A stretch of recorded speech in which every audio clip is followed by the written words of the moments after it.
Welcome to the T-Pac Arcade. Today's game is Street Fighter 2010 for the Nintendo Entertainment System. In this 1990 action game from Capcom, it's the futuristic year of over a decade ago, and Ken the biochemist must avenge the death of his lab partner and retrieve his stolen cyboplasm, a superhuman enhancing substance he discovered, by fighting evil mutants as a cyborg. But spoiler alert, Ken's lab partner is the bad guy, and he uses the cyboplasm in some kind of messed up biowarfare scheme.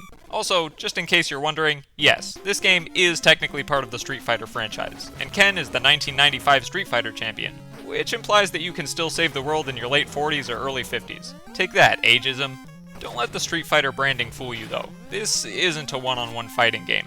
As you can see, it's more of an arena fighter with a heavy dose of platformer DNA. You travel between 5 planets using your trans-dimensional warping technology that was apparently invented over a decade ago to defeat various creatures. There's a cybernetic guy who tries to crush you with metal cubes at the disco, an orange spacesuit bot who zaps you with his electric coily hairdryer arm, an angry plant who thinks it's a UFO, a big eyeball who has a really good view from the ceiling, especially when it removes itself from its fleshy meat socket, scorpion demons with wings who gang up on you like seagulls in search of french fries, armadillo genies who turn every flat surface into a gas stove, which is inconvenient for you but probably really handy for making pasta, a fossil skull that forms itself into a sand monster, a cyclops slug with a fancy robot hat who turns itself into a tornado at will, a mer creature who thinks it's a torpedo but also a screwdriver, some kind of spiky flying oyster that attacks you with starfish, a purple robo-ape with a retractable flail for a fist, and Ken's evil lab partner Troy, who transforms into a crazy laser-spitting crabman, and then consequently, a giant scary purple face suspended from,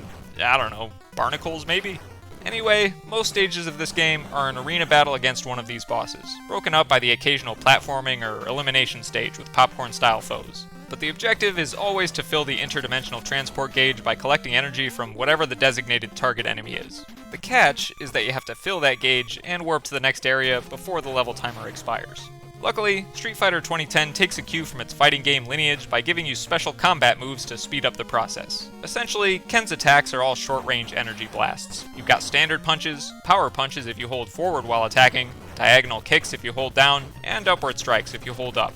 You can also strike down, but only if you do a flip by pressing back after jumping.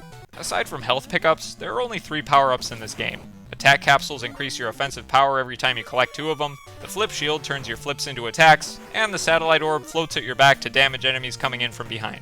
Unfortunately, you lose all these power-ups whenever you die, so if you're as bad at this game as I am, you'll be sticking to the standard attacks most of the time. Oh, and you can climb walls, which is nice for navigating, but a pain for evading bad guys if you accidentally cling to something while you're trying to get away. The graphics in Street Fighter 2010 are legitimately so cool. The environments range from futuristic neon factories to living biohorror settings to crazy overgrown broccoli stalk jungles to highly animated sandpit stages. The hypnotic warp zones in particular are like staring at trippy 8-bit lava lamp worlds. And the mutants living in each of these environments are some of the most unique enemies on the NES, which is extra impressive considering their small scale, since the graphic artists had to portray a lot of specific detail with so few pixels. And that goes beyond just the bosses. I love the toothy worms that break through the ice to drag you underwater, the weird inflating frog things, and the spinning golem columns, which is an unintentional rhyme that makes them sound less cool, but hear me out, they're cool.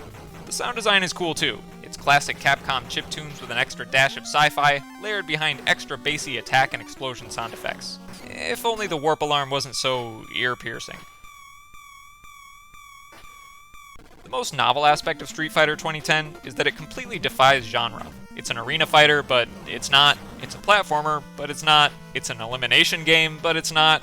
Regardless of how well executed it may be, it's a breath of fresh air from an era where video game genres were really starting to get standardized, for better or worse. Street Fighter 2010 is generous with its unlimited continues, and I was able to get through most of it without blatantly cheating, but once I hit the boss rush at the end, I had to use save states, especially considering how hard it is to finish that last level within the time limit. My favorite part of this game is easily the graphic design of it all. I don't remember 2010 looking so cool, but if I miss something, I'm gonna need a time machine to visit the future of over a decade ago. But if I could change one thing here, I'd make the special power-ups more readily available. That way, they aren't essentially single-use items for less skilled players like, well, me. Overall, Street Fighter 2010 is an anomaly of genre and a weird standout of its own franchise, but if you take it without any pre-established notions, it's a solid game that gives me hope that I too can be a world-saving cyborg martial artist biochemist at the sprightly age of 50-something.